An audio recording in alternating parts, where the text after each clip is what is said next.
के 6 पुत्र हुए, जिनमें बड़े पुत्र थे आयु। आयु महाराज के पुत्र हुए महाराज नहुस।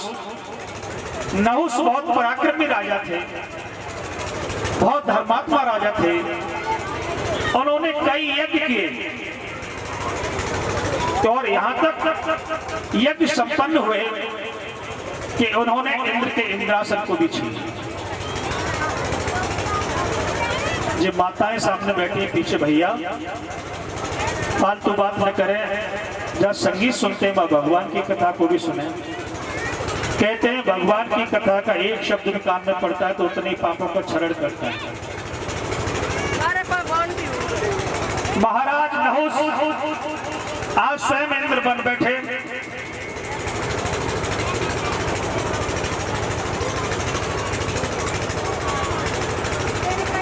पहले की जो इंद्र की पत्नी थी बड़ी दुखी थी, अपने महल में रहती थी।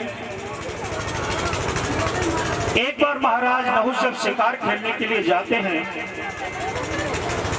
तो इंद्र की पत्नी अपने अट्टा पे खड़ी बाल सुखा रही थी। अनुपम सौंदर्य था।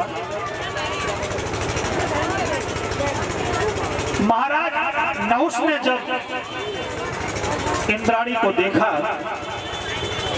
तो कामांध हो गए और सोचने लगे अब तो स्वर्ग का राजा ही मैं हूं, तो ये सुंदर स्त्री तो मेरे पास होनी चाहिए। अब मुझसे बड़ा कोई नहीं है। तो देखो कहते हैं ना, प्रभुता पाए कहने मत नाई। संपत्ति अगर आती है, अधिकार आता है तो लोगों में घमंड हो जाता है। महाराज नहुस इंद्र बन गए। उनकी कुदृष्टि पहले के इंद्र की पत्नी पर पड़ी है।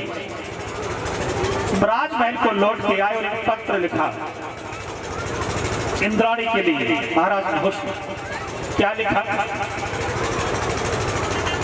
हे इंद्राणी, अब स्वर्ग का राजा मैं हूं, मैं ही अधिपति हूं, मैं ही इंद्र हूं और मैं तुमसे प्रेम करने लगा हूं। तुम मेरी पत्नी बन जाओ। अगर इसमें ना करोगी तो हम तुम्हारे पति का कत्ल कर देंगे, वध कर देंगे और तुम्हें जबरदस्ती ले जाएंगे।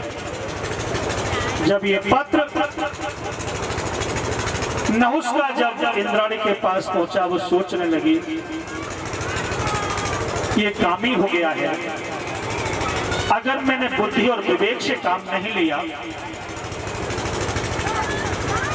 तो मेरा बच पाना बहुत मुश्किल है, मेरा धर्म कैसे बचेगा। तो देखो चतुर स्त्री कौन सी कला खेल रही है। इस कामी पुरुष को नहीं पता उसकी बुद्धि नष्ट होने जा रही है।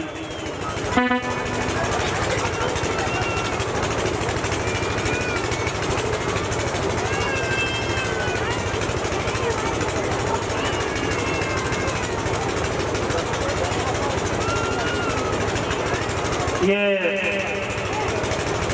बेटा है प्रांशु, एक पुष्प का हार